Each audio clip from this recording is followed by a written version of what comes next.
Here's another video to the lecture Intro PDE. In this lecture we finish the second chapter. In the last section we introduced distributions. We started with the distributions. So here, and we introduced distributions. We defined the derivatives. We've defined a convolution. And now we introduce a new concept. We use a new concept,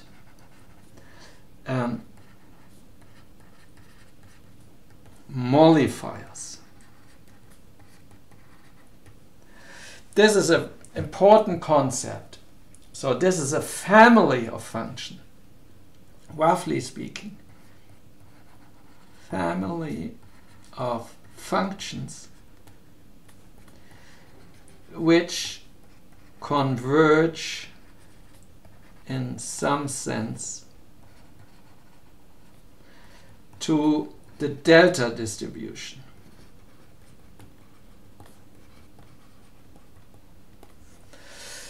Okay, so it's a family parameterized by epsilon. It's a family lambda epsilon. We call this lambda epsilon with three properties. These three properties. It's in of Rn, smooth function with compact support, such that it's non-negative. The support is contained in the closed epsilon ball, and the integral is 1. We can easily construct this by this function which we already introduced, the rescaled function, and renormalized such that the integral is 1. Also we rescale. Here we use this function, and then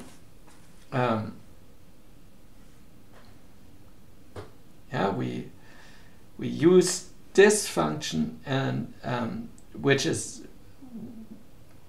which first has support as the 1 ball, and here we can define phi epsilon of x.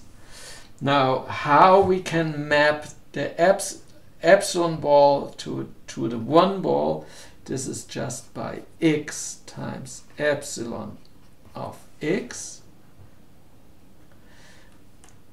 This was exactly the wrong way. X divided by epsilon. Phi of x. Now if x divided by epsilon is 1, before it was correct. Epsilon times x,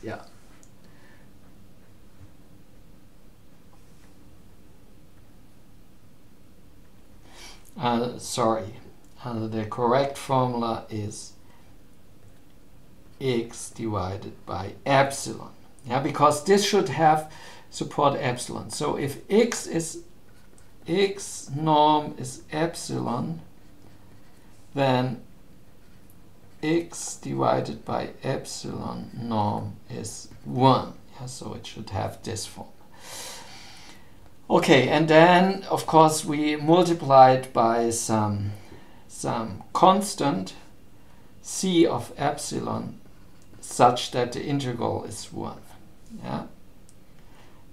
Where c of epsilon is just the same as integral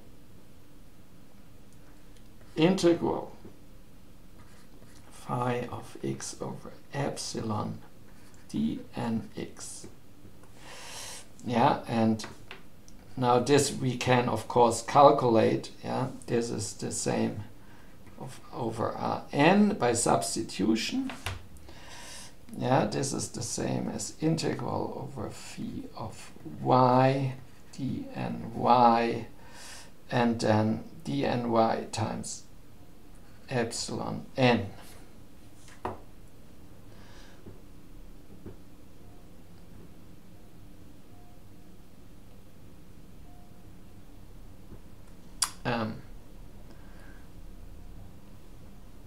inverse. Yeah. Okay. So you see by this formula so with this function we can easily construct such a mollifier. So they really exist. Okay. And this trick by rescaling, choose one function and then rescale. Yeah. This is the usual way how you get such mollifiers. Okay, and now we have a general statement. Yeah, we don't need that the mollifier is of this form. Whenever we have a mollifier, then in the limit, the function f converges uniformly on compact subsets of omega to f. For smooth function, the same holds for all derivatives. Okay. Proof of lemma 2.8. So we just estimate lambda epsilon convolution with f minus evaluated at x minus f of x absolute value. Okay. We claim this we can write as the integral over lambda epsilon of x minus y f of y minus, yeah, this is the integral, dny minus f of x, absolute value. Now this, by using this property, we can write this as integral.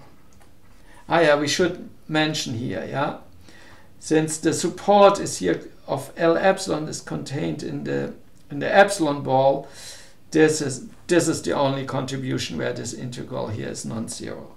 Yeah, so we have x epsilon lambda epsilon of x minus y times f of y, and now we take minus f of x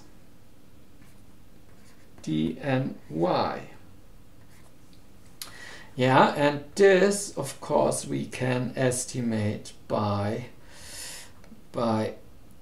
integral. Lambda epsilon is non-negative, so there we don't. And then f of y minus f of x dny. And now this we can estimate. Yeah, this we can estimate as the supremum y on epsilon ball. Since we integrate only over the epsilon ball of f of y minus f of x times this integral L epsilon of x minus y dny, and this is 1. So this is the supremum over y in b x epsilon of f on y minus f on x.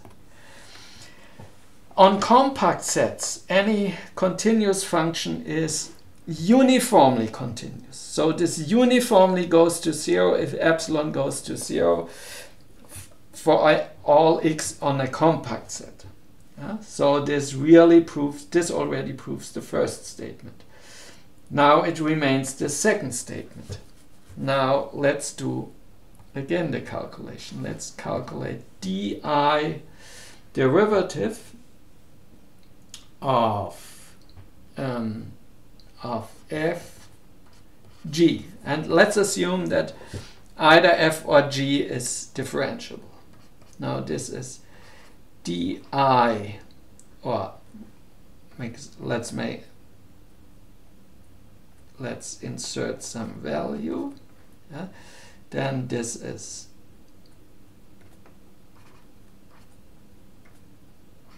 d by dxi integral f of x times g of x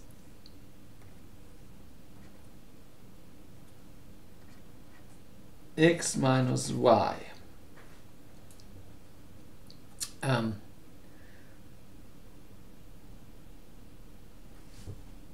Sorry, I mixed the arguments. Yeah? This should be y and here. Okay, and this is d and y. So if g is different, here only g depends. Yeah, if g is continuously differential, then we can put this in. So we obtain dg x minus y, and we obtain f dig. If f is differentiable, we may interchange this rule, yeah, since by substitution, yeah. So we also get dif(g). So we see by this formula, yeah, we see that the same, if f is differentiable, then we obtain the same estimate for the derivative. Yeah, and f is smooth, then the arguments carry over to all derivatives. So we in fact obtain this lemma. Okay.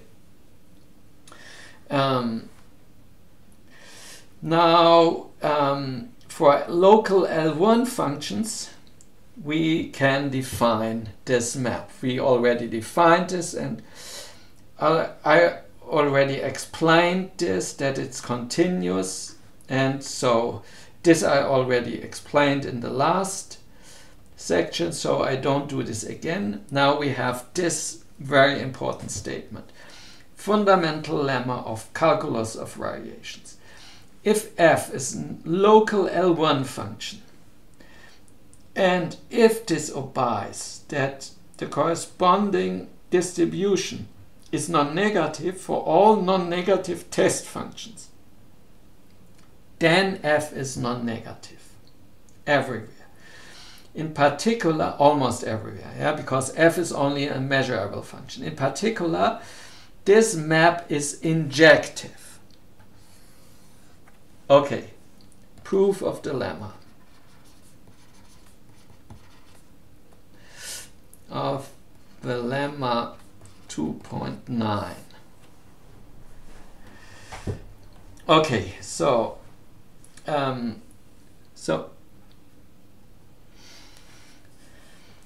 the idea of the proof is that we prove that under this condition, yeah, if the function f is L1 locally in omega, that then we can approximate it by that we have a limit, that L is almost everywhere a limit of non-positive functions. This is the idea.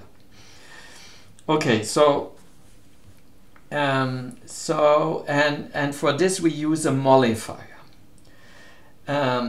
Since the statement is local, of course it's enough to show that in the neighborhood of any point f is almost non-negative. Yeah, so we can assume. Yeah, since the statement is local, we may assume without loss of generality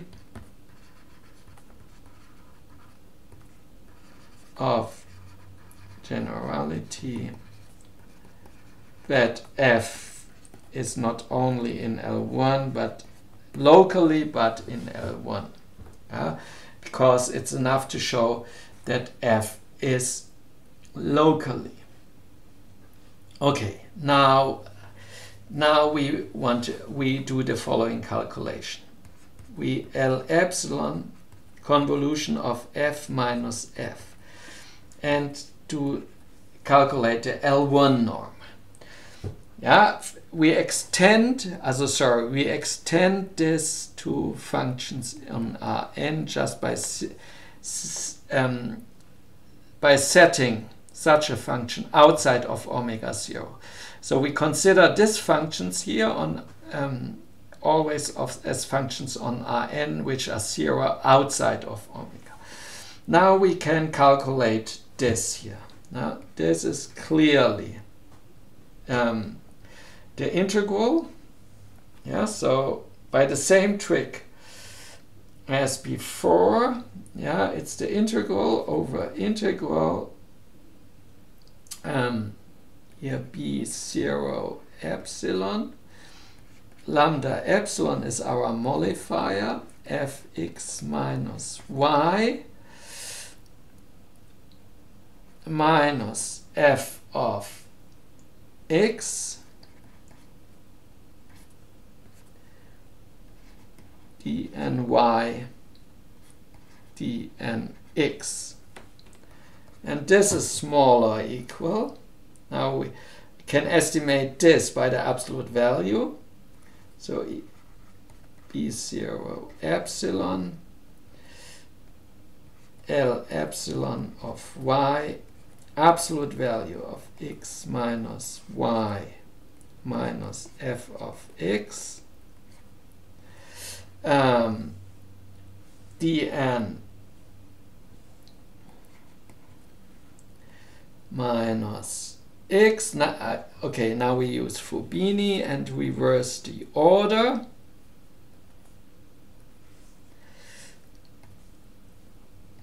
And then, yeah, this is, also since the integral, the second integral is 1, yeah, so this is equal to supremum of y in the epsilon ball of 0 of f translated by y minus f L1. Okay, now we claim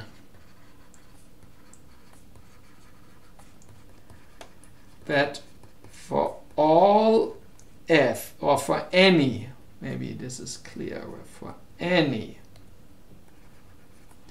f, so we choose some any f in Rn.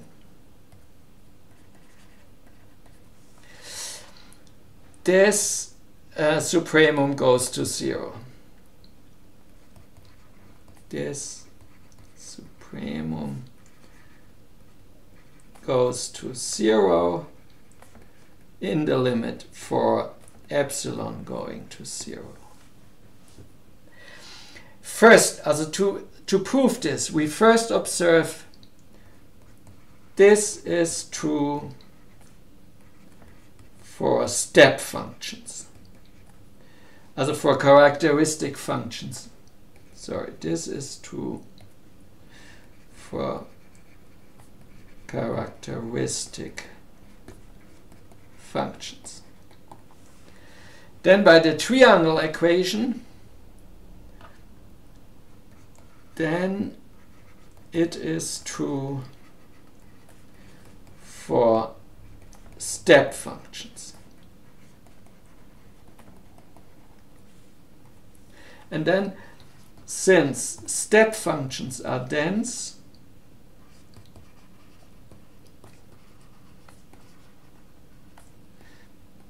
it is true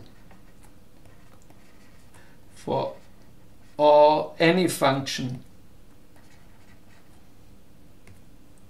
for f in L. Yeah, we should remark in the last step. Yes, this means if we can make this arbitrary small if we make this epsilon small. Yeah, in the last step we choose, as if we want to make this smaller than some constant, let's say delta. If we want to make this smaller than delta, then first we choose step functions such that the difference to the step function is smaller than delta half. And then we choose the epsilon for the step function so small such that for the step function this value is smaller also than delta half. Yeah? And then we get by the triangle equation that this is also true for f.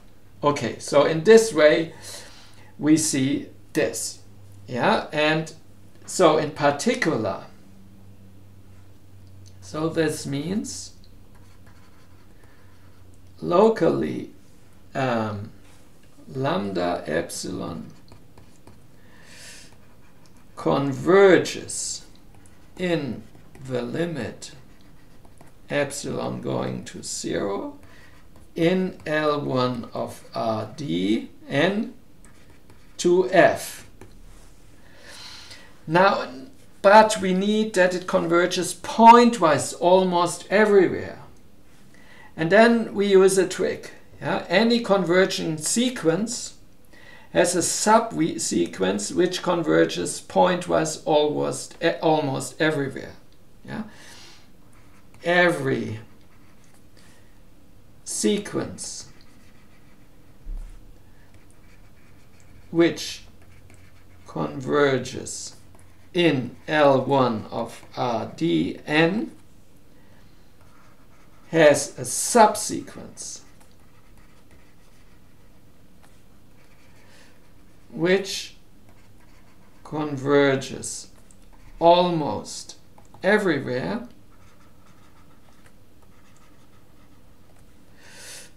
to the limit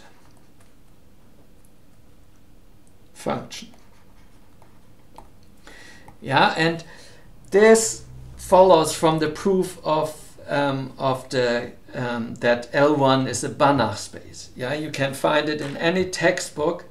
Here we explain the argument. Yeah, you need you construct a subsequence and then you use Lebesgue's bounded convergence theorem, and then then you get this by applying the theorem of Bepiot-Levy and Lebesgue's convergence theory.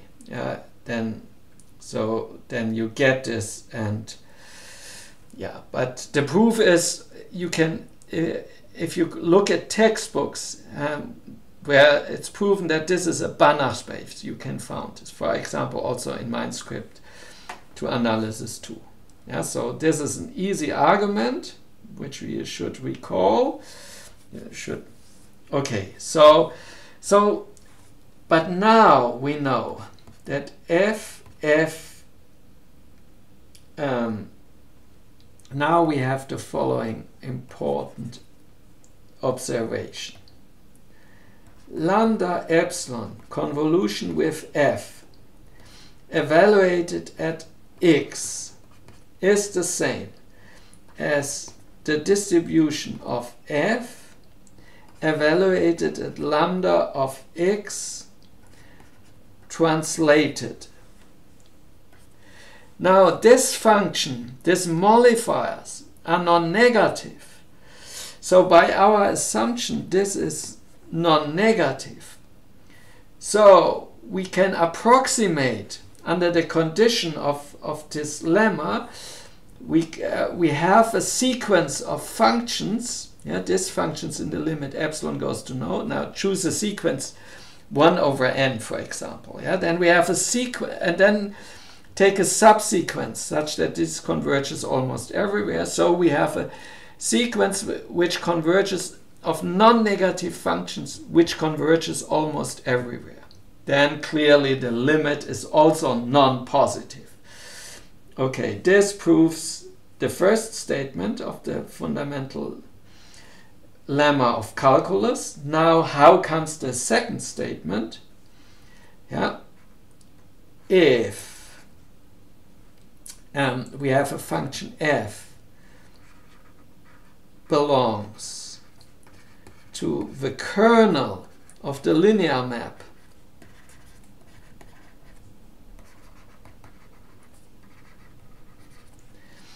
L1 local of omega going to distributions, f maps to ff. Yeah? Then if it's curl, then it's 0. Yeah, so it fulfills the condition larger and smaller. So we obtain f larger or equals 0 and f smaller or equals 0 almost everywhere. So f is 0 almost everywhere. So it's 0. So the map is injective. Yeah, so this map is injective, and we have proven the fundamental lemma of calculus. Why this lemma is called fundamental lemma of calculus? Yeah, because of course the application is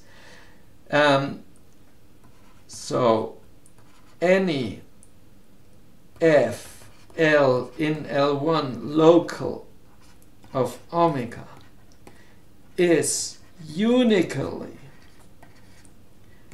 determined by the corresponding distributions. Yeah, before we saw this for continuous functions, and now we proved this for all local L1 functions. Finally, there's an exercise. Maybe you remember that when we introduced the transport equation, we understood that if the initial value is not smooth, then we do not obtain a solution. Yeah, but now we have a much larger class, and in this exercise we show that whenever the initial value is a distribution, then there exists a solution in the sense of distributions. Okay, finally, we end this chapter by the introduction of two new notions. First, the regularity. Regularity measures the local behavior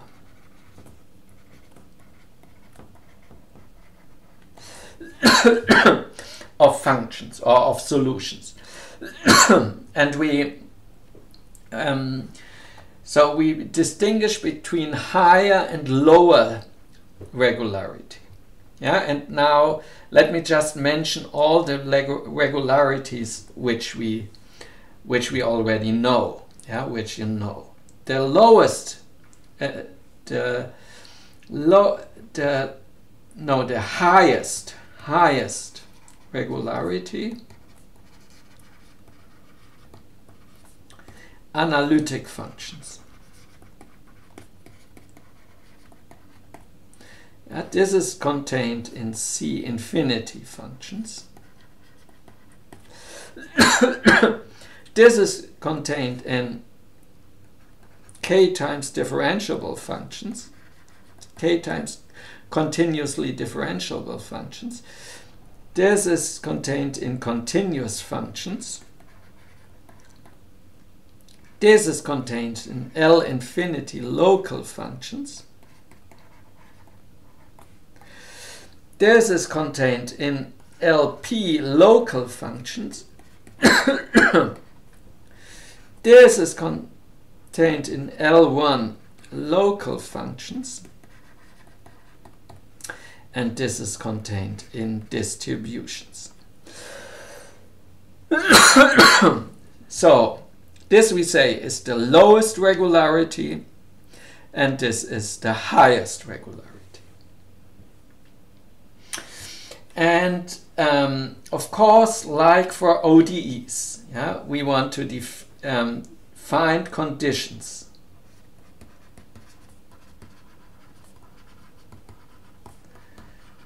which uniquely determines a solution of a PDE. Yeah, this is an important question. And we will see that in many cases the solutions are so-called boundary value problems. So boundary value problems. Yeah. Look for solutions of an PDE on some domain omega, which are on the boundary of omega equal to some function. Yeah, and there exist under similar kind of boundary value problems. Yeah, for the transport equation, we fix the values. So also the Cauchy problem means fix values on a hypersurface. Yeah, like the initial value problems. Okay, so in this way, this we will meet in the following sections. Okay, so let's recall what we have done today. Yeah, what we did today. We introduced mollifiers. Then we showed that mollifiers can be used to approximate functions by smooth functions. Yeah, very important. Yeah, because the convolution is a smooth function. Okay, so we can approximate it by mu. Then we proved the fundamental lemma of the calculus of variations. And then we introduced this new concepts of regularity and boundary value problems. Thank you.